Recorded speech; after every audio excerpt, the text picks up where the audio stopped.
Board ने 10वीं और 12वीं की परीक्षा के लिए डेट शीट जारी कर दी है।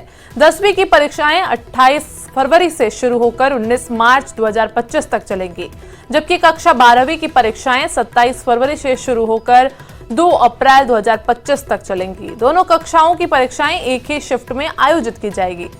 बोर्ड परीक्षा के लिए प्रदेश में लगभग 1500 परीक्षा केंद्र स्थापित किए गए हैं।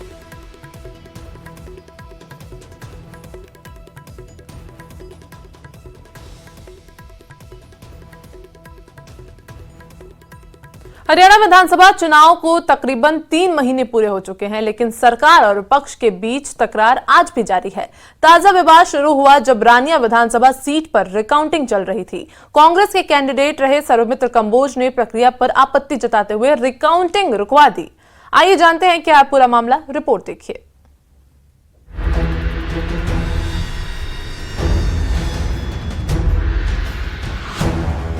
सिरसा की रानिया विधानसभा सीट के कांग्रेस प्रत्याशी सर्वमित्र कंबोज ने रिकाउंटिंग की मांग की थी, जिसको जिला चुनाव आयोग ने स्वीकार कर लिया था। इसको लेकर 7 जनवरी को सिरसा जिला निर्वाचन कार्यालय की ओर से नोटिस जारी किया गया था, जिसमें कहा गया कि 44 नंबर विधानसभा रानिया की ईवीएम और वीवीपैट का मिलान किया जाएगा। और जब रिकाउंटिंग और पर्ची मिलान की प्रक्रिया चल रही थी, उसी बीच सर्वमित्र कंबोज ने इस पर ऐतराज जताया और आरोप लगाया कि रिकाउंटिंग सरकार की मिली भगत से हो रही है। वो कहते ना, it's just a I wash, ये सिर्फ आंखों पे पर्दा डालने के लिए आज बुलाया गया था। तो 2 ईवीएम और वीवीपैट सारा कुछ लाया गया।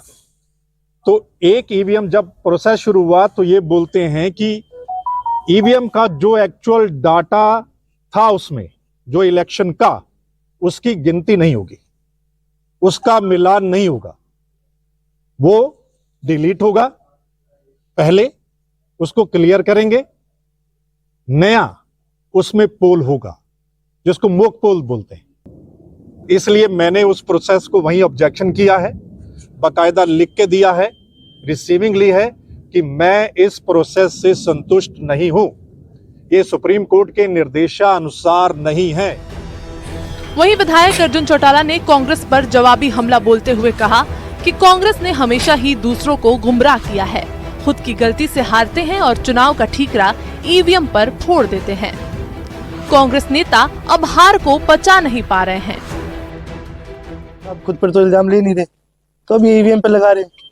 ठीक है, अब इनकी मजबूरी होगी कि भाई अगर इन्होंने आरोप लगाया है तो इनको कोर्ट भी जाना पड़ेगा, इनको लगातार मांग करनी पड़ेगी। अब ये कह रहे हैं कि भी ये वेरिफिकेशन भी गलत है, तो दिक्कत इनकी नहीं है, हुड्डा साहब की मजबूरी है। अगर ये चीज भी क्या कहते हैं जो इनका आरोप है गलत पाएगा, तो आपको पता है ना सारा आरोप इनके सर पर ही आना है, तो वो तो बचने के लिए कर रहे हैं ये सारा काम। चलिए आपको बताते हैं कि रानिया सीट पर रिकाउंटिंग क्यों हुई। सर्वमित्र कंबोज ने की थी रिकाउंटिंग की मांग। विधानसभा चुनाव में 4191 वोटों से हारे थे कंबोज। इनेलो से अर्जुन चौटाला को मिली थी जीत। हार के बाद कंबोज ने लगाया था धांधली का आरोप। 9 बूथों पर रिकाउंटिंग की मांग की थी।